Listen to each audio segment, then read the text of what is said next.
Welcome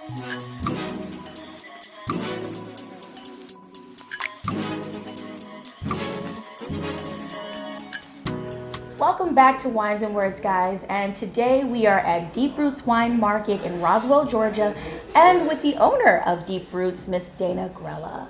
Hi. Hi, thanks for coming. Thank you.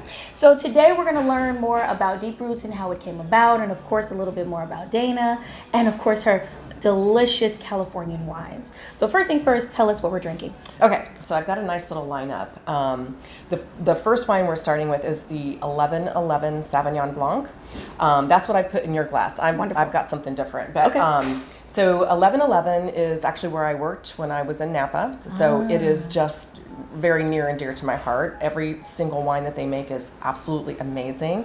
Their winemaker is Kirk Vengi, who is one of my personal favorite winemakers. So just about everything that Kirk makes, if it's distributed here in Georgia, it's on these shelves. But I really love this. So this comes from the Beckstoffer vineyard in Rutherford, the grapes for the Sauvignon Blanc. And this is all in California. It's all California, yes. So You are a California wine expert.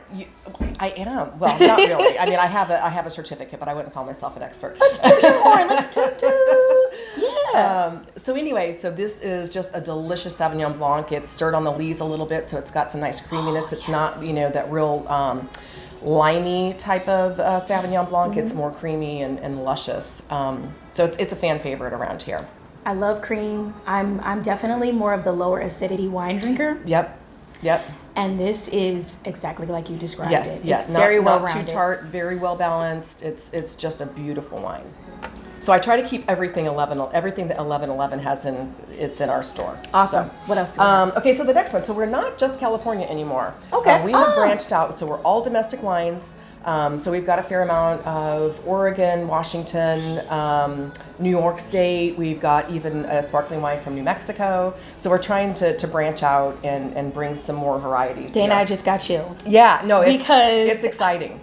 So this one, this next wine, neither one of us are drinking it, but it is Alexana Pinot Gris, and it's actually from, I believe it's Willamette. Yes, it is. It's from Willamette Valley. It has ties to Napa Valley though. So Rivanna Vineyards in Napa, kind of up toward almost towards Calistoga, I guess like the northern part of San Helena is Rivanna Vineyards. Yeah. So I fell in love with their wines and then got introduced to this Oregon project. Delicious Pinot Gris, Pinot Noirs, amazing wines. Nice. Yeah. So what I'm drinking is Chapelet Chardonnay, and it's actually from the San Giacomo Vineyard. Single vineyard, very, very well-rounded Chardonnay, very well balanced. It's got a lot of oak on it though. Got a lot of the buttery, I like buttery Chardonnay. it's a very typical California Chardonnay. Okay. And that's kind of where I hang out. I love my Chardonnay, so. I do too. So the next one I want to talk about is, this is a really great project. So I'm sure you've heard of the Giving Kitchen. It's an Atlanta charity that raises money for restaurant workers in need. So it's generally families who might have a child who is ill, who needs to be hospitalized, and they need funding for that, or they have to take off work. So anyway, the Giving Kitchen raises money for restaurant workers in need. And now, especially with the COVID pandemic happening, a lot of restaurant workers are out of work. Yes. Their kids are at home now. They can't go to work. So the Giving Kitchen has 3 different wines. They've got a Chardonnay, a Pinot Noir, and a Cab. And when I purchase a case of any of their wines, $25 goes directly to the Giving Kitchen. So these wines are fantastic. They are kind of private labeled. Typically would be about $50 a bottle, but these are very reasonably priced, like $25-ish, $25 to $30. So Awesome. So yeah, this is near and dear to our heart, and we try to keep this in stock all the absolutely. time. Become fan favorites of our customers as well. Wow, the Giving Kitchen. The Got Giving it. Kitchen. Mm-hmm. Got Yes, it. yes. And did we go? So the last one is the Arena Cab.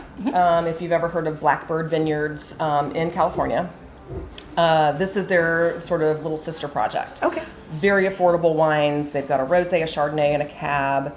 I just love them because they're fantastic grapes. I mean, it is high quality wine for a very affordable price. Awesome. This is so amazing. You gave us a lot of good information. Sorry, probably too much. No. Actually, you gave us the right information. You talked to us about the Californian wines and the fact that you've expanded outside of the Californian vineyards.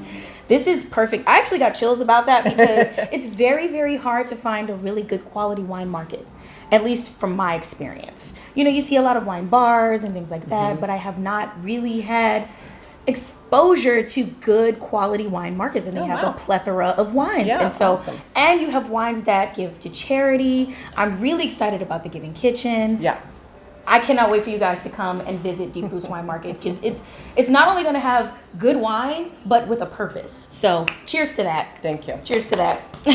Yeah. All right, excellent. So you're awesome, obviously. So let's learn a little bit more about you. Oh my goodness I've got gracious. some questions. All right, ask specific questions. So tell us how you became interested in wine culture. How did you get your start? How I became interested in wine was actually visiting Napa, Sonoma area, going tasting with my husband. We lived in the East Bay, Northern California, and we would literally just go every weekend and pick a new spot and taste away. And so I just got really, really interested in it, and I wanted to know more. I wanted to get educated about it, and not just oh, this is grapey. I wanted to know really like what's behind all this. Yes. So I did go to a couple different programs. One was Napa Valley Wine Academy. So I got a little education, felt a little bit more confident about it, and then started working in wineries. Just very part-time, hospitality, learned a lot more, got to participate in harvest, just really got to get my hands dirty and learned a lot. That's awesome because that's exactly how I'm starting. I've been writing about wine for a few years now, but I started working in a winery, so I definitely can relate to that. You're gonna get a lot of experience, a lot of exposure to winemaking. Totally can relate to that. Yeah. Awesome. All right, and you're lucky. You got your start in Napa. Yeah. That's phenomenal. Yes, I suppose I was spoiled, and that's why when we came back to Roswell, I mean, I just like a piece of my heart was just left there. So I wanted to bring it with me. I wanted to somehow incorporate my Napa life into this job. Well, that leads me to my next question. How did Deep Roots come into fruition? Yeah, so I mean, basically just like that, we kind of knew we wanted to do something with wine here, and it just sort of all fell into place where, the right location was available and the timing worked out really well. So, like I said, when we first started, I was just going to be California wines because I'm a California wine appellation specialist. So that's where my confidence is. And then, just from listening to our customers, like so many people asking for, do you have any Oregon wine? Do you have any Washington wine? And then we just listened to them and we started branching out. So and that's awesome because I love Oregon wine. When I first started learning about wine and tasting wine, I fell in love with Oregon wine. And I have yet to get there, but I haven't either, actually. That's on my bucket list. Yes, same. All right, awesome. So the next question is, what, if any, obstacles have you experienced being a woman in wine? That's an interesting question. I mean, I don't really feel like I've met obstacles just simply from being a woman. Good. I really don't. I mean, I just think that, as a matter of fact, in Roswell, there are so many women business owners up and down this street. All of these small businesses are, I mean, there's a fair, I would say, I mean, I'm just guessing, but it seems like about 80%. So it's Roswell. Yeah. It's, the community is just very supportive, and I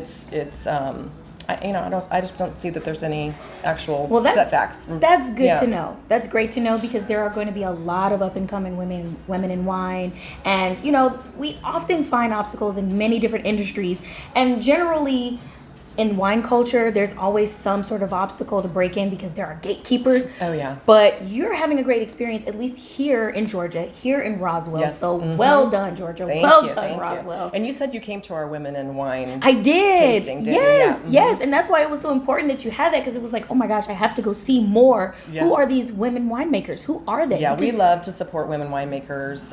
We've got a fair amount on our shelf. Heidi Barrett is my favorite, but we've got lots of lady winemakers. And I haven't really met that many women sommeliers either. No, there's really not. So there's not. I'm happy to meet you, and I'm hoping that I can get exposed to more, especially here in Georgia. Even working in the winery that I work in, I haven't met too many. So this is filling me up with joy. Yeah, So. yeah, no, it's fun. Wine is fun. Awesome. Well, then, since you've been having such a good experience, what advice would you give to someone considering opening a wine market? Wow. I would say to not be too set, with your idea of how you think it's going to be. Okay. Definitely keep an open mind. Definitely, from going from a winery atmosphere to a wine shop / wine bar atmosphere, completely different animal.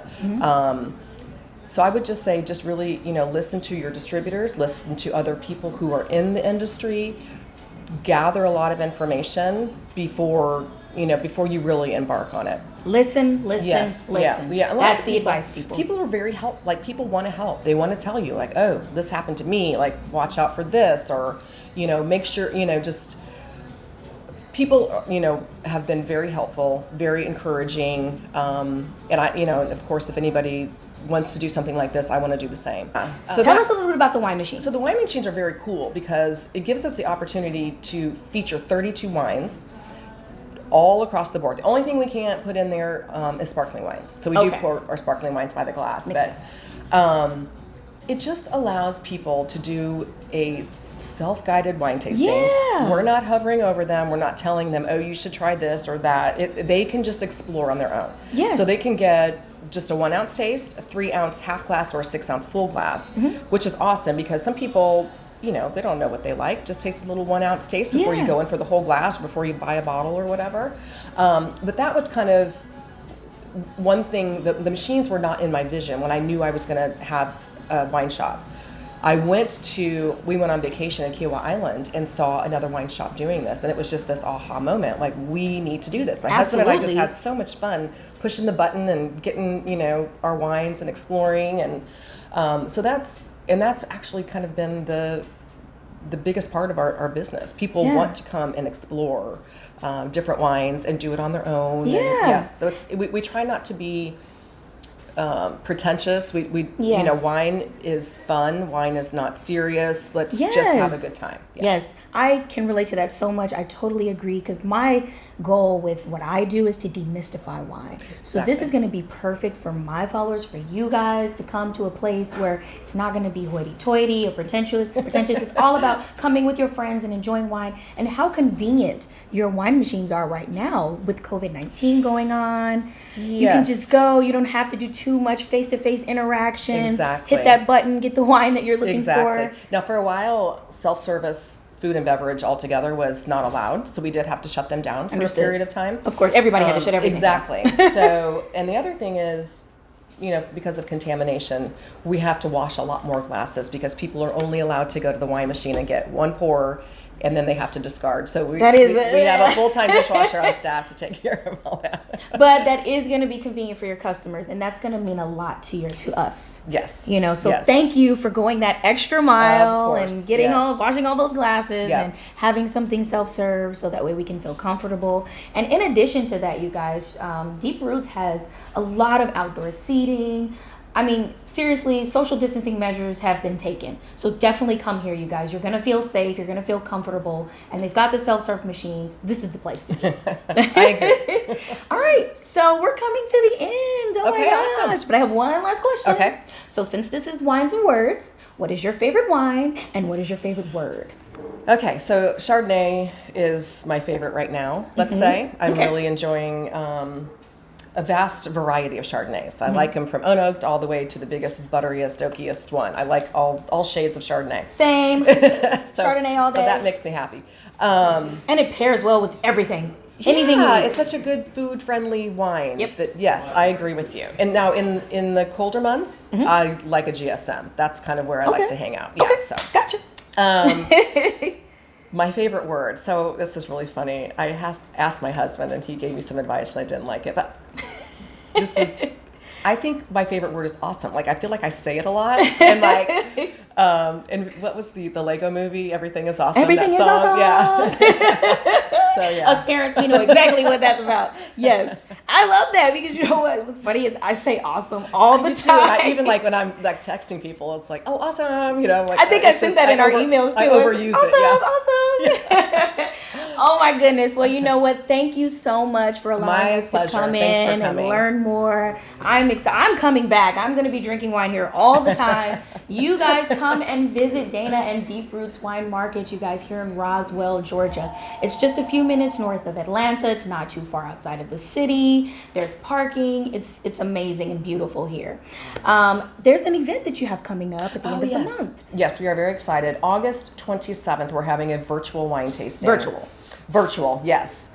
So we have the opportunity to come to Deep Roots, or you can do this online actually, purchase your tasting kits. And we've got different sizes. So we've got a tasting kit for 1, we've got a tasting kit for 2, and then we've got a tasting kit where you can buy full bottles.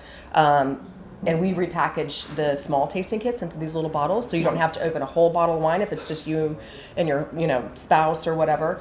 But anyway, so the purpose of this tasting is we are the funds are going to benefit the Max Groover Foundation. So Max Groover is he was a Blessed Trinity High School graduate, and that's here in Roswell. He died in a hazing incident at LSU in 2017. So his family still resides here in Roswell. They are very active members of our community. The Groovers are actually wine club members of Deep Roots. So we've gotten to know them really well. We typically do an in-person fundraiser each August, but of course we can't meet this time. Can't have too many people. Exactly. So if you're interested, you can go to our website, deeprootswine.com. And if you go to shop wines, you can look up the Max Groover tasting kits. Mm-hmm. Wow. You guys, what better reason to patronize a business? Not only is it a local business, it's a small business entrepreneur, but also a person that supports the community. That to me is everything. If you know me and if you've been following me, then you know how important it is for me to pull up my community, support my community and our small businesses. But this is absolutely phenomenal. I mean, you have charity wines, you're doing fundraisers for your community. Dana, I'm impressed. Oh, thank you. I'm so happy that we're having a good time. Our community is very important to us, and we're always ready to jump in for a good cause. Excellent. So you guys get on deeprootswine.com. Mm-hmm. Go ahead and participate in this fundraiser August 27th. Get yourself some wine. I don't know if our discount code will work for that day, but because you want to support the fundraiser. But exactly. Any other time outside of the 27th, Deep Roots is giving us a discount of 10% off of your wine purchase. I will have a coupon code for you guys. I believe it's going to be WNW10. But of course, I will make sure to leave that information in the description boxes for you guys to take advantage of that. Once again, thank you Thanks so for coming. much. It was great meeting you. Guys, if you love this interview, make sure you click that subscribe button, like this video, follow us on our social media pages. I will definitely put that in the video and in the description box so that you can follow Dana, Deep Roots Wine Market, and of course your favorite Sam Aviana. So until the next adventure, you guys, cheers. Cheers.